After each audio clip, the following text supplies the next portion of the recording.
I never thought I'd end up begging the man who walked out on me.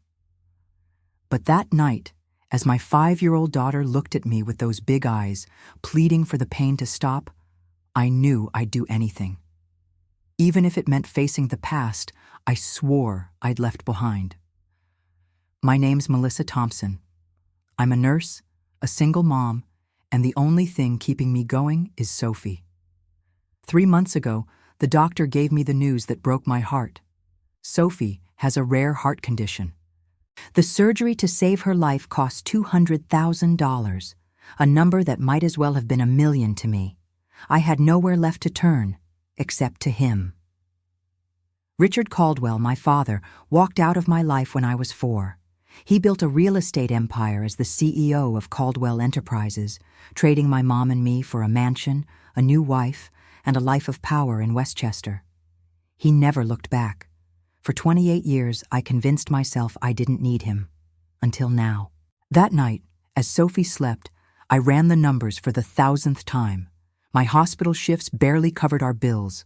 Loans, fundraisers, GoFundMe pages. Nothing came close to what I needed. So I made the decision that terrified me.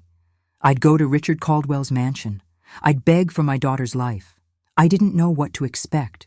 Would he even recognize me? Would he, after all these years, feel anything knowing his daughter, his granddaughter, was fighting to live? Every mile I drove, my heart pounded harder. But I couldn't give up. Not for Sophie. I wasn't ready for what I'd find in that mansion. I wasn't ready for the coldness in my father's eyes, or for what the night had in store for me after. But in that moment, all I knew was that I had to try. What I didn't imagine was that in trying to save my daughter, I'd end up saving someone else and changing my life forever. If this story's already tugging at your heart, hit that like button and subscribe to the channel. It helps us keep bringing you stories like this. Drop a comment. Where are you watching from? I want to know where this journey's reaching. That night, I thought the worst had already happened. But what I found in the darkness changed everything and put me on the path to a secret I could never have imagined. The rain pounded my windshield like the sky was crying for me. My father's words echoed in my head, cutting deeper than I ever thought possible. "You're not my responsibility," he said. And with a look of pure contempt, he sent me away. But I couldn't stop. Not while Sophie needed me. I'd never felt so small as I did that night. For years, I told myself my father's abandonment didn't matter, that I was strong enough to move on without him. But stepping into that mansion brought it all crashing back like a tidal wave. The hope I carried, that he might, at least for Sophie, show a shred of humanity, fell apart in minutes. Vanessa, my father's new wife, looked at me like I was dirt on her designer heels. She didn't say my name, didn't ask why I was there, just raised an eyebrow and said, "You must be the long-lost daughter. What do you want now?" I hadn't seen my father since he walked out when I was 4. But there he was, the same man I'd seen in newspaper photos, running Caldwell Enterprises as its CEO. He didn't look surprised. He didn't feel anything. He just stared and said, "What do you want, Melissa? Money?" Every word was like a knife. I wanted to scream, to tell him Sophie was everything to me, that she was struggling to breathe while they treated me like trash. But my voice broke. All I managed was a whisper. "She's just a kid." And then Richard pointed to the door. "Get out of my house, and don't come back." I don't know how long I sat there, crying, feeling everything collapse. Sophie needed me, and I'd failed. The man who was supposed to be my father, who was supposed to love my daughter, threw my hope away like garbage. I just wanted to disappear. But then, something made me look up. My nurse's instincts kicked in. I couldn't let someone die out there, not that night, not after everything. I stepped out into the rain, soaked in seconds, and ran to him. He was hurt, bleeding badly, with a deep gash in his abdomen. I didn't know who he was, but I knew if I didn't act fast, he wouldn't make it. I pressed my torn sleeve against his wound, calling 911 with shaking hands, and stayed with him until the ambulance arrived. They rushed him to a hospital in Westchester, and I went along, not ready to let go. On that road, I thought I was just saving a life. I had no idea who he was or what he carried with him.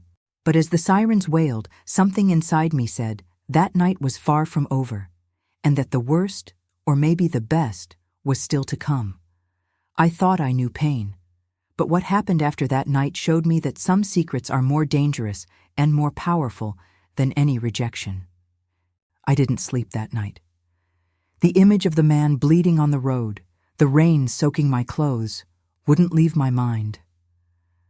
I held his hand in the ambulance, not knowing if he'd make it to the Westchester Hospital. A few days later, he was transferred to Brooklyn Community Hospital, where I've worked as a nurse for 6 years, a specialized cardiac care unit his family requested. Something about his eyes, weak as they were, stayed with me. Maybe it was guilt, maybe instinct, but I couldn't just leave him there, in the dark. His name was Ethan Harper, they told me at the hospital. He was in the ICU, hooked up to machines that beeped and blinked, fighting to breathe. I'd check on him during my shifts, monitoring his vitals, changing his dressings, adjusting his IV.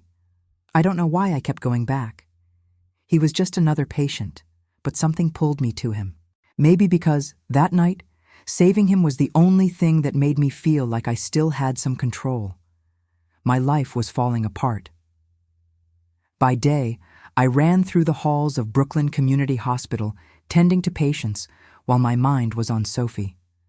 My daughter, with her 5 years and her blonde curls, was getting worse. The doctor called me that morning, his voice heavy. "Melissa, time's running out. If we don't get the surgery in 3 weeks, it might be too late." My stomach churned. $200,000, a number that mocked me. That night, after a 12-hour shift, I sat by Sophie's bed in our tiny Brooklyn apartment. She was asleep, her face pale, her teddy bear clutched to her chest. "Mommy's gonna fix this, sweetheart," I whispered, even though I had no idea how. My father's words still burned. "You're not my responsibility." I wanted to scream, to cry, but all I did was hold her hand and promise I wouldn't give up. At the hospital, I started spending more time with Ethan. He was weak, barely able to talk, but sometimes he'd open his eyes and look at me. It was a look that said more than words. One night, as I adjusted his monitor, he grabbed my hand, his grip faint but real. "Thank you," he mumbled, his voice hoarse. I smiled, not knowing what to say. "Just doing my job," I replied. But it wasn't just that.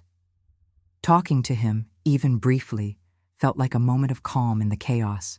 I started telling him things about Sophie, about how she loved drawing butterflies, about how I read her bedtime stories even when my voice shook from exhaustion. Ethan listened, never interrupting, just with those blue eyes that seemed to understand. Once, he managed to whisper, "You're strong." I laughed, shaking my head. "I don't feel strong," I admitted. But those words stayed with me. Meanwhile, the bills kept piling up. The hospital administrator called me into her office, giving me that pitying look I hated. "Melissa, you need to start paying Sophie's consultation fees. We're holding off what we can, but—" I nodded, swallowing the lump in my throat. I had nothing. Nothing but a promise I'd made to my daughter. One night, as I checked Ethan's chart, he was more alert. He tried to sit up, but I stopped him. "Easy, you still need rest." He smiled, a weak but genuine smile. "You always come back," he said, almost like a question. I blushed, not sure why. "Someone's got to keep you alive," I teased. He laughed, then coughed, and I rushed to adjust his oxygen. When he settled, he mumbled something I didn't expect. "My dad. He's the majority owner of Caldwell Enterprises. He needs to know." I didn't understand, but I jotted down the name he said, James Harper. I had no idea who James Harper was or why Ethan seemed so worried about the company my father ran. But as I left his room that night, something shifted. I felt a different kind of weight in my chest, Not despair, but curiosity. Who was this man I'd saved? And why, even without saying much, did he make me feel seen for the first time in years? I didn't know that, by saving his life, I'd set something in motion far bigger than me. Something that was about to turn my world upside down. I never believed in miracles. My life was always a grind. Every shift at the hospital, every bill I couldn't pay, every day fighting for Sophie. But that week, as I juggled hope for my daughter and visits to Ethan's room, something happened. Something I couldn't explain, but it felt like a sliver of light in all that darkness. Ethan was getting better. Not fast, but enough to give me a relief I hadn't felt in weeks. I kept checking on him, adjusting his monitors, changing his dressings, and now he was talking more. Not a lot, because the pain still wore him down, but enough to make me smile. He'd ask about Sophie, how she was doing, and I'd share, letting bits of my story slip out without realizing. "She drew a butterfly for you today," I said one night, showing him a crumpled paper with colorful scribbles. Ethan smiled, holding the drawing carefully. "It's beautiful," he said, and his blue eyes met mine for a second longer than usual. I didn't know why those talks made me feel lighter. Maybe because, with him, I wasn't just the exhausted nurse or the desperate mom. I was Melissa, someone he seemed to really see. But even with those moments, reality weighed me down.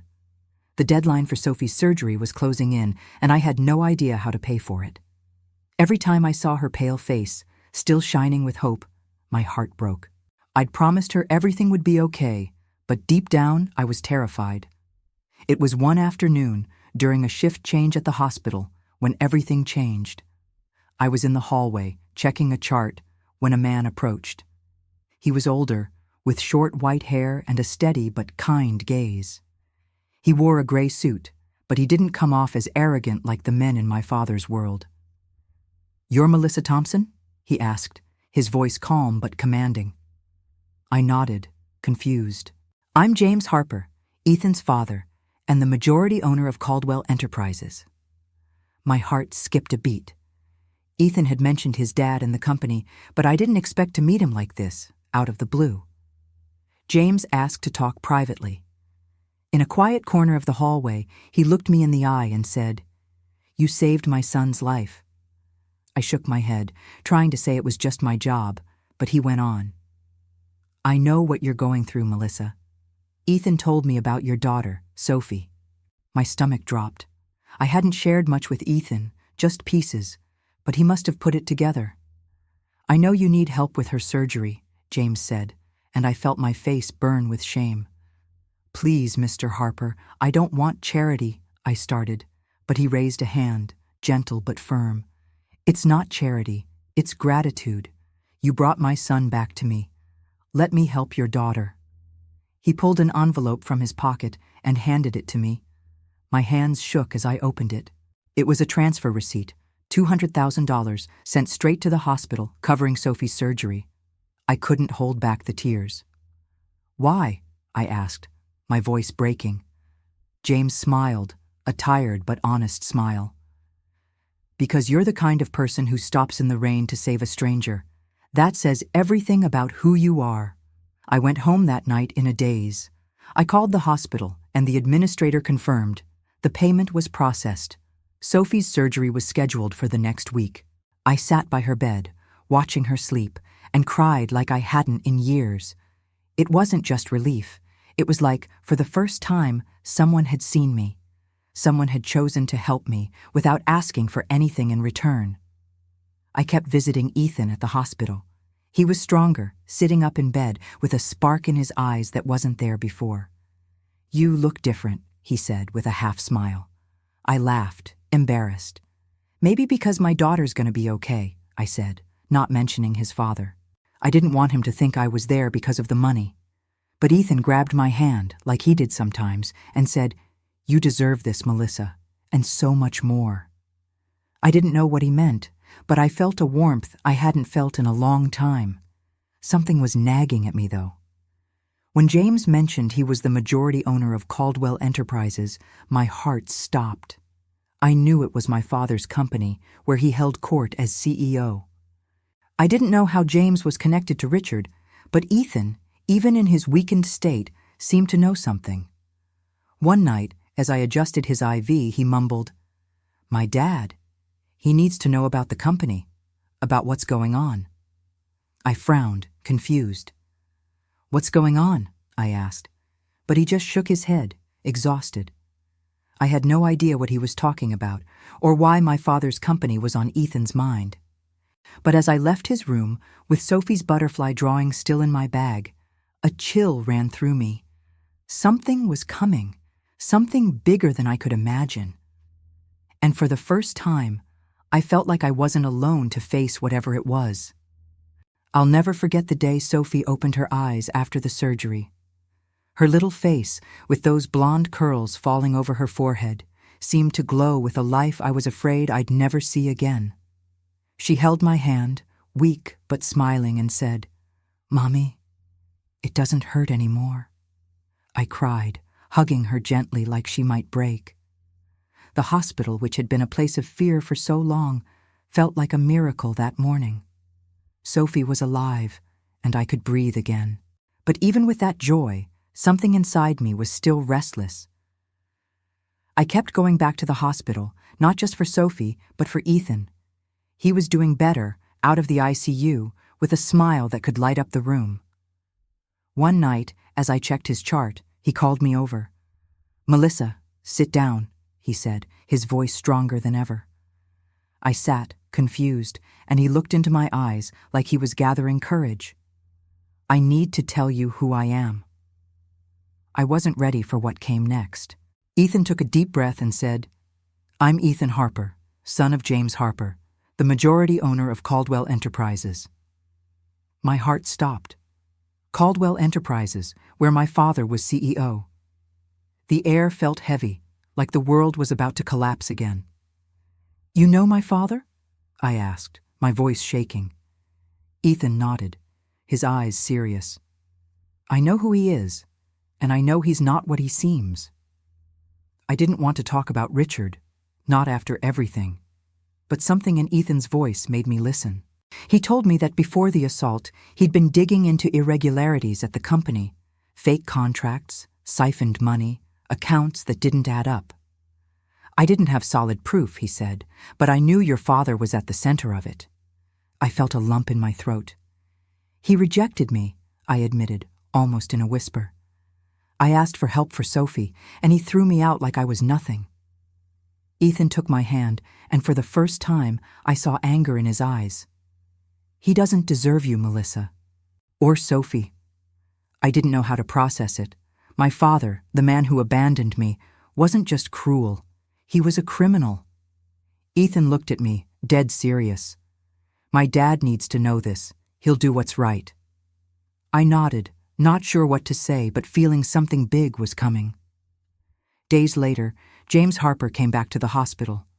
He found me in the hallway, and his kind brown eyes now held a determination that scared me. "Melissa, Ethan told me everything," he said. "About Sophie, about Richard." I looked down, ashamed, but he went on. "No one with a heart like yours deserves to be treated like that, and no one like Richard deserves to be where he is." He told me he'd ordered a full audit of Caldwell Enterprises. If he did what Ethan suspects, he'll pay. I didn't know how to feel. Part of me wanted justice, wanted my father to face the weight of everything he'd done, not just to me, but to so many others. But another small part still hurt, knowing he was my father. I went back to Ethan's room, and he looked at me like he knew what I was feeling. "You're not like him, Melissa," he said. "You're better. You're the one who saved my life." I smiled, but tears came, and he held my hand like he did so often. Only now it felt different, deeper. Weeks later, the news broke. The audit uncovered everything. Richard and Vanessa, his wife, had embezzled millions from the company. Fake contracts, offshore accounts, money laundering. The police raided the Westchester mansion, and I saw the headlines in the hospital newspaper. "Real estate CEO and wife arrested for fraud, mansion seized for auction." Vanessa tried to pin it all on Richard, but the evidence showed she was just as guilty. Both were arrested, handcuffed, as the empire my father built crumbled, their assets confiscated to repay the victims. I sat with Ethan in his hospital room, watching the news on the TV. He was almost fully recovered, sitting up in bed with a look that mixed relief and sadness. "You okay?" he asked. I shrugged, unsure. I should be happy, right? He got what he deserved. Ethan squeezed my hand. "You don't have to feel anything but what you're feeling. But know this, you changed everything, Melissa. Not just for me, but for everyone he deceived." That night, as I left the hospital, the sky was clear for the first time in weeks. I looked up at the stars, thinking of Sophie, of Ethan, of everything that had happened. I'd saved a man in the rain, not knowing who he was, and now my life was changing in ways I never could have imagined. But as I walked home, one question lingered. What else did Ethan know? And what would it mean for us? The months that followed felt like a dream I didn't want to wake up from. Sophie was running again, her blonde curls bouncing as she laughed in the park, sketching butterflies in her notebook she carried everywhere. Seeing her smile, healthy and full of life, was everything I'd ever wanted. But even with that joy, I still carried scars from the past. My father's rejection, the fear of losing my daughter. Only now, something new was growing in my heart, something I hadn't expected. Ethan left the hospital weeks after my father's arrest. He wasn't just the man I'd saved in the rain anymore. He was the man who listened to me, who saw who I really was, even when I couldn't see it myself. One afternoon, while Sophie played at a Brooklyn playground, he found me. He looked different, stronger, with that spark in his blue eyes that made me forget the weight of the world. "Melissa," he said, taking my hand, "you've done so much for me. Let me do something for you now." Before I could respond, he got down on one knee with a shy smile and asked, "Will you build a life with me?" I was speechless. All I could think about was how, that rainy night, I thought I'd hit rock bottom. And now, here he was, offering a new beginning. I said yes, tears in my eyes, and Sophie ran to us, giggling like she knew we were a family. Our wedding day was simple but perfect. It was in a small Brooklyn church with yellow flowers Sophie picked because she said they were Butterfly's favorites. I walked down the aisle, Sophie at my side, tossing petals and beaming like the world was hers. Ethan was waiting, looking at me with eyes that made me feel seen, loved. James Harper, his father, sat in the front row, smiling proudly. After the ceremony, he hugged me and said, "You're family now, Melissa. Not just to Ethan, but to me too." Caldwell Enterprises moved on without my father. James, as the majority owner, took the helm with Ethan by his side, rebuilding what Richard and Vanessa had destroyed. The Westchester mansion, once a symbol of my pain, was auctioned off by the government to repay the victims of their fraud, a final nail in the coffin of my father's legacy. I read in the papers that Richard and Vanessa were convicted, years in prison for fraud and lies. Part of me felt relief, part still ached, knowing my father chose that path. But I didn't carry his weight anymore. Now, my life is different. I still work as a nurse because that's who I am. But when I come home, I find Ethan and Sophie laughing together, planning picnics or trips I never thought I could afford. One day, sitting in a park with Sophie drawing butterflies and Ethan holding me close, I realized I didn't just save a man that night. I saved myself. I found love, a family, a reason to believe that even in the darkest nights, there's always a light waiting to be found. If this story touched your heart, hit that like button and subscribe to the channel. Share it with someone who needs to hear it today. And drop a comment with the word hope, where you're watching from, and what time it is there now. I want to know how far this story's traveled, because it's about believing that, even after pain, love always finds a way. But that night when I stopped in the rain to save a stranger, I didn't know I was starting a new story. A story that taught me that kindness, even when all seems lost, can change everything, forever.